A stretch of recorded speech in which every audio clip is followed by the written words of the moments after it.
Hello students, today we are going to start the topic that is the properties of colloids. ठीक है, हम continue कर रहे हैं उसी टॉपिक को। ठीक है, पीछे हमने जो प्रॉपर्टीज ऑफ कोलाइड्स पढ़ी थी, बेसिकली कौन कौन सी पढ़ी थी आपको पता ही है। Basically first physical properties, second colligative properties, third mechanical properties, fourth optical properties and fifth electrical properties. तो इलेक्ट्रिकल प्रॉपर्टीज में हम कौन कौन से पढ़ रहे थे? बेसिकली फ्रिक्शनल इलेक्ट्रिफिकेशन, सेकंड हमने पढ़ा था basically preferential absorption and third हमने पढ़ा था जीटा पोटेंशियल। फोर्थ हम पढ़ने जा रहे हैं दैट इज इलेक्ट्रोफोरेसिस। ठीक है, इलेक्ट्रोफोरेसिस का मतलब क्या होता है? Basically phoresis, electro means that is the electricity.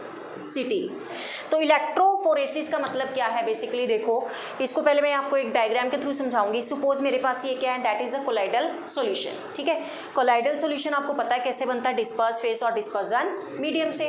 तो ये जो रेड कलर से मैंने ये डाले हुए, ये है आपके पास डिस्पर्स फेस और जो ब्लू वाला है वो क्या है आपके पास? Dispersion medium. ठीक है, तो अब क्या होगा? बेसिकली आपको मैंने पहले भी बताया था जब हमने इलेक्ट्रिकल प्रॉपर्टीज डिस्कस करी थी, जो कोलाइडल पार्टिकल्स होते हैं उनके ऊपर कौन सा चार्ज होता है? सेम कि अपोजिट?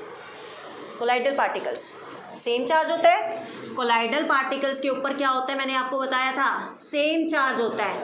अगर पॉजिटिव है तो सब में पॉजिटिव होगा, नेगेटिव है तो नेगेटिव होगा। उसका अपोजिट चार्ज किस में पाया जाता है? डिस्पर्जन मीडियम में। तभी तो वो क्या होता है? इलेक्ट्रिकली न्यूट्रल होता है। ठीक है, अब देखो, अगर यहाँ पर कोलाइडल पार्टिकल है और मैं कहती हूँ कोलाइडल पार्टिकल के ऊपर सपोज मान के चल रही हूँ मैं same charge, suppose for example मैंने मान लिया इन कोलाइडल पार्टिकल के ऊपर क्या है? पॉजिटिव चार्ज है। ठीक है, सपोज मान के चल रही हूँ इन कोलाइडल पार्टिकल के ऊपर क्या है? पॉजिटिव चार्ज है। अब क्या होगा? बेसिकली इलेक्ट्रोफोरेसिस में आपने क्या कर दिया, यहाँ पर जनरली दो इलेक्ट्रोड्स लगा दिए, एक पॉजिटिव और एक नेगेटिव। तो जैसे ही बेसिकली इलेक्ट्रिसिटी पास कराओगे तो क्या होगा? कोलाइडल पार्टिकल के ऊपर क्या है? पॉजिटिव चार्ज है। इलेक्ट्रिसिटी पास कराई तो जो कोलाइडल पार्टिकल्स हैं वो कौन सी प्लेट की तरफ भागना शुरू करेंगे? पॉजिटिव से नेगेटिव की तरफ। मतलब कोलाइडल पार्टिकल का मूवमेंट हो गया under the influence of electricity. Electricity pass कराने पर कोलाइडल पार्टिकल का क्या हो गया? मूवमेंट हो गया। अगर यहाँ पर पॉजिटिव चार्ज के कोलाइडल पार्टिकल थे तो वो नेगेटिव की तरफ भागेंगे, अगर नेगेटिव चार्ज के पार्टिकल्स हैं तो वो किसकी तरफ भागेंगे? पॉजिटिव की तरफ। ठीक है, तो it means the movement of colloidal particles under the influence of electric field that is called the electrophoresis. Clear है इतनी बात? क्लियर है? Next, electro osmosis. ऑस्मोसिस आपने पढ़ा है। ऑस्मोसिस क्या होता है? Basically the movement of solvent particle from low concentration to the high concentration through a semi permeable membrane that is called the osmosis. मतलब क्या है? ऑस्मोसिस में सिर्फ सॉल्वेंट पार्टिकल का मूवमेंट होता है लो कंसंट्रेशन से हाई कंसंट्रेशन में, लेकिन एक सेमी परमेबल मेम्ब्रेन के थ्रू। क्यों? क्योंकि जो वो सेमी परमेबल मेम्ब्रेन होती है वो सॉल्यूट को एलो नहीं करती बेसिकली मूवमेंट के लिए, बट सॉल्वेंट पार्टिकल्स को क्या कर देती है? एलो कर देती है। ठीक है, तो इलेक्ट्रो ऑस्मोसिस, ऑस्मोसिस तो आपको पता ही है कि सॉल्वेंट पार्टिकल का मूवमेंट है, और इलेक्ट्रो मीन्स क्या हो गया? इलेक्ट्रिसिटी। मतलब under the influence of electricity जब आपके पास सॉल्वेंट पार्टिकल मूव करेंगे through an semi permeable membrane, उसको हम क्या बोलेंगे? Electro osmosis. ठीक है, अब यहाँ पर जो सॉल्वेंट पार्टिकल है उसको हम किससे रिप्रेजेंट करते हैं? बेसिकली डिस्पर्जन मीडियम से। ठीक है, तो मतलब यहाँ पर आपको देखो, मैंने यहाँ पर एक डायग्राम बना रखा है कुछ इस तरीके से। हमने सॉल्यूशन चैप्टर में भी डायग्राम बनाया था। ठीक है, तो सपोज मैं कहती हूँ कि ये एक कंपार्टमेंट है। एक कंपार्टमेंट को मैंने किसमें? दो कंपार्टमेंट में डिवाइड कर दिया है। ठीक है, यहाँ पर बीच में डाला हुआ है कोलाइडल सॉल्यूशन और साथ में क्या है? वाटर है। ठीक है, और यहाँ पर वाटर का लेवल होता है कि सपोज ये यहाँ तक फिल है। ठीक है, कुछ इस तरीके से। क्लियर? और साथ में क्या लगा दिया मैंने? Electric field. एक के ऊपर प्लेट के ऊपर पॉजिटिव चार्ज है, दूसरे के ऊपर नेगेटिव चार्ज है। और ये जो कंपार्टमेंट सेपरेट हुए हैं ये किससे सेपरेट हो रखे हैं? सेमी परमेबल मेम्ब्रेन से। तो क्या होगा? जैसे इलेक्ट्रिसिटी पास कराओगे सेमी परमेबल मेम्ब्रेन, अब इस कोलाइडल सॉल्यूशन में क्या है? सॉल्यूट भी है और सॉल्वेंट भी है।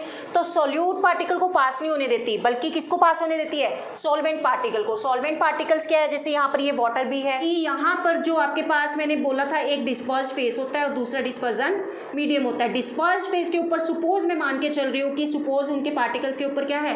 नेगेटिव चार्ज है, और यहाँ पर डिस्पर्जन मीडियम के ऊपर क्या होगा? फिर पॉजिटिव चार्ज होगा। तो सपोज मान के चल रही है कि ये सपोज जो डिस्पर्जन मीडियम है इसके ऊपर क्या है? सपोज क्या मान लिया हमने? पॉजिटिव चार्ज है। तो जैसे आप इलेक्ट्रिसिटी पास कराओगे तो ये पॉजिटिव चार्ज किसकी तरफ भागना शुरू करेगा? नेगेटिव की तरफ। अगर डिस्पर्जन मीडियम पे यहाँ पर नेगेटिव चार्ज हुआ तो ये किसकी तरफ भागना शुरू करेगा? पॉजिटिव की तरफ।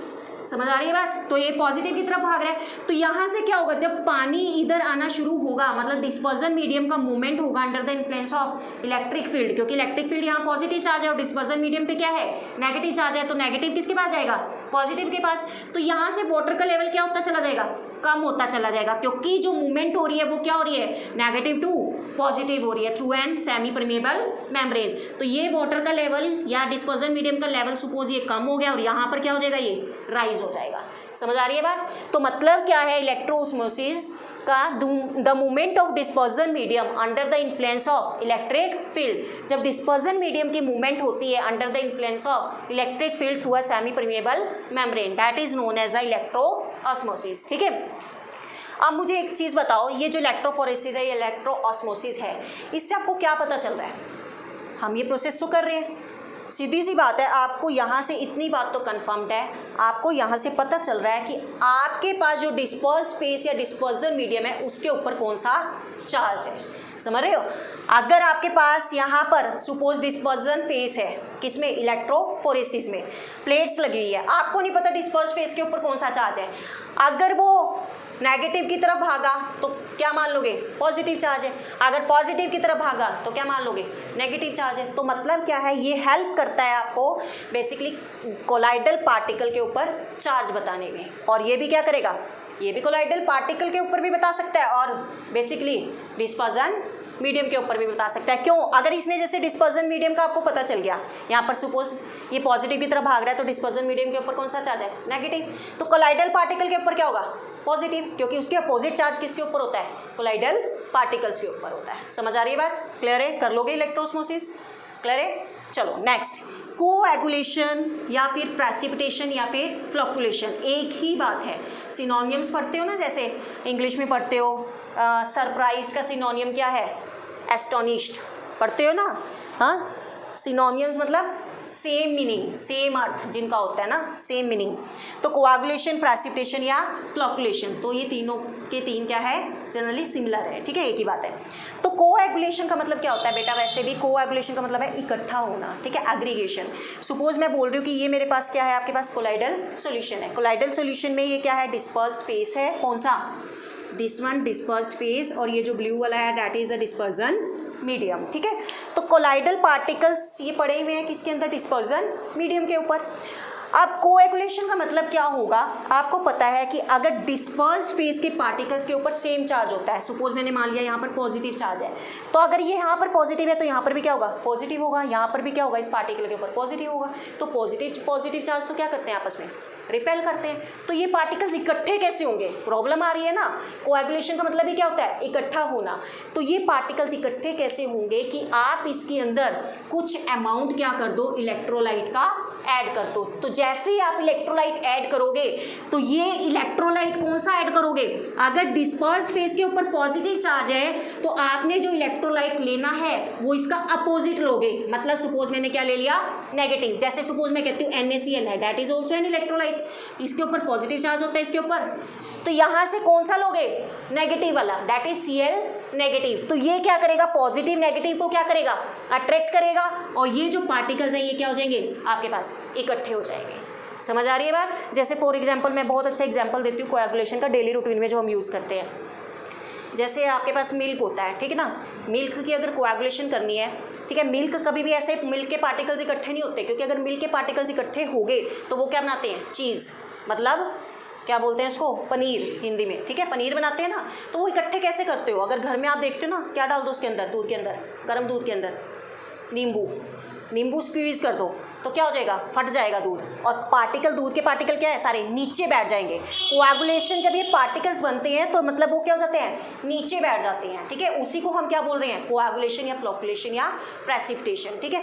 तो वो जो नींबू है ना, वो अगर हम अकॉर्डिंग टू इस कंसेप्ट के अकॉर्डिंग देखें तो वो नींबू कैसे काम कर रहा है, एज एन इलेक्ट्रोलाइट, क्योंकि उसकी वजह से वो दूध फटा है, और दूध फटने के बाद क्या है, जो पार्टिकल्स कोएगुलेट हुए हैं वो नीचे बैठे हैं, और वो जो नीचे पार्टिकल्स बैठे हैं वो ही क्या है आपके पास, पनीर।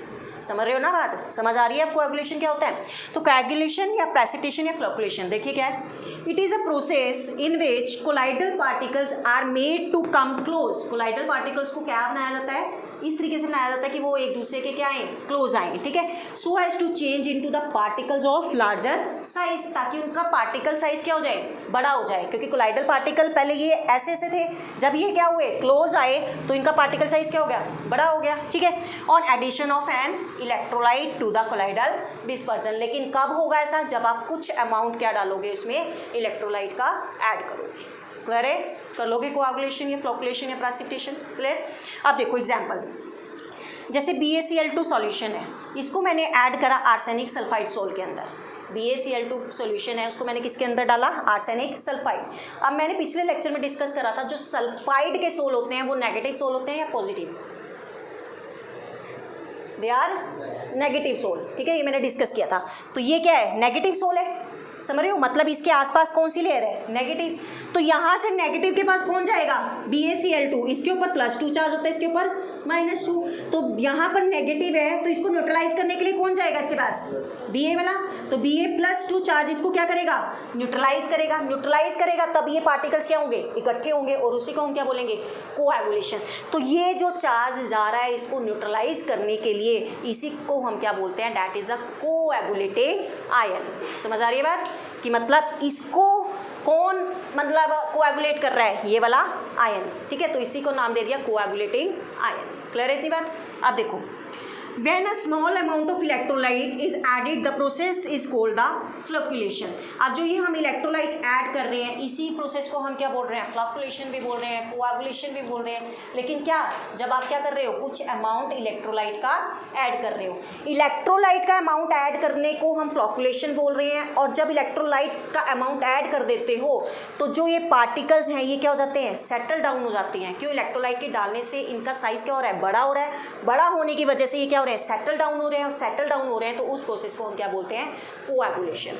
जैसे एक एग्जांपल देती हूँ, ब्लड निकलता है, मतलब बॉयज़ को मोस्टली पता होगा, सपोज शेविंग कराते हैं ना, तो कई बार ब्लेड वगैरह लग जाता है, तो क्या हो जाता है, ब्लड निकलता है। तो जो बार्बर जो होता है वो क्या करता है, फिटकरी लगा देता है।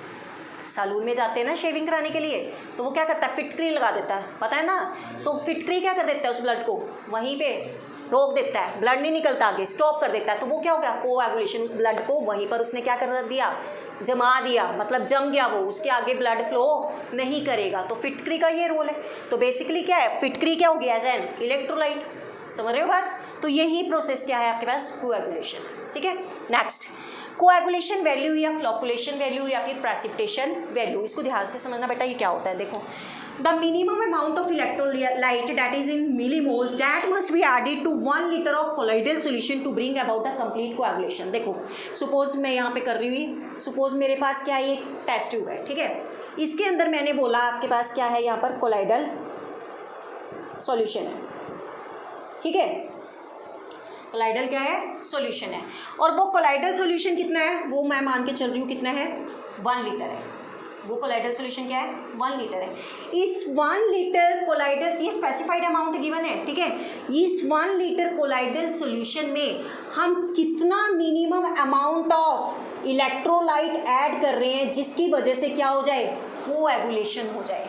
समझ आ रही है बात। इस 1 लीटर कोलाइडल सॉल्यूशन के अंदर हम मिनिमम अमाउंट इलेक्ट्रोलाइट का कितना ऐड कर रहे हैं कि वो इलेक्ट्रोलाइट उन पार्टिकल्स की क्या करा दे, कोएगुलेशन करा दे। उसी को हम क्या बोल रहे हैं, that is a coagulation value. समझ आ रही है बात। जो वैल्यू आएगी इलेक्ट्रोलाइट की उसी को हम क्या बोलेंगे, कोएगुलेशन वैल्यू। सपोज मैं कहती हूँ कि हमने अमाउंट डाला 0.005, इतने मिलीमोल डाल दिया, ठीक है। इतने मिलीमोल मैंने 1 लीटर कोलाइडल सॉल्यूशन में डाले ताकि ये जो पार्टिकल्स हैं ये क्या हो जाए, कोएगुलेट हो जाए। तो ये वाली वैल्यू क्या कहलाएगी, that is a coagulation value. समझ आ रही है बात। तो ये स्टैंडर्ड है 1 लीटर, ठीक है, स्टैंडर्ड मान के चलना है आपको। क्लियर है इतनी बात। कोएगुलेशन वैल्यू क्या होती है, कर लोगे, ठीक है। तो यहाँ पर बेटा हमारी इलेक्ट्रिकल प्रॉपर्टीज बेसिकली खत्म होती हैं, ठीक है। नेक्स्ट टॉपिक हम नेक्स्ट लेक्चर में डिस्कस करेंगे। कोई प्रॉब्लम होती है then you can do comment and ask. Okay, thank you.